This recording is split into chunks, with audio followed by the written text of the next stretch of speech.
Hello guys, Galachipa উপজেলাধীন বকুলবেড়া ইউনিয়নে ভয়াবহ অগ্নিসংযোগ। বিশেষ করে গতকাল রাতে বকুলবেড়া ইউনিয়নের মলি দফাদার বাড়িতে এই অগ্নিসংযোগ সংঘটিত হয়। যখন চারদিকে ছড়িয়ে পড়ে আগুন তখন লাবনা বাজারের চার দোকানে বসে থাকা সকল বুদ্ধিজীবী গবেষক সেখানে উপস্থিত হন।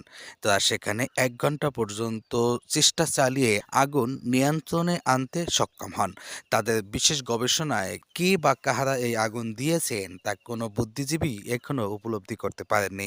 ঘটনাস্থল থেকে জানা যায় যে মানুষের মাঝে আতঙ্ক সৃষ্টি করার জন্য কিংবা ক্ষতি করার জন্যই এ সকল আগুন লাগানো হয়েছে। অগ্নিসংযোগের ভয়াবহতা শুনে লাবনা বাজারের সকল বুদ্ধিজীবী উপস্থিত হলেও কিছু পাতলা বুদ্ধিজীবী সেখানে উপস্থিত হননি। তারা বসেই ছিলেন তাদের নির্দিষ্ট দোকানে।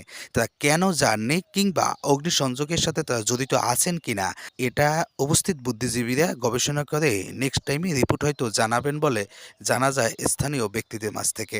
তাই সকলকে সতর্ক থাকতে হবে এলাকার মানুষকে, যাতে নেক্সট টাইমে এই ধরনের কোনো ভয়াবহ অগ্নিসংযোগ না ঘটে এই ইউনিয়নে। সকল নাগরিককে সচেতন করার জন্য আজকের ভিডিওটি। ধন্যবাদ যারা ভিডিওটি দেখেছেন। আল্লাহ হাফেজ।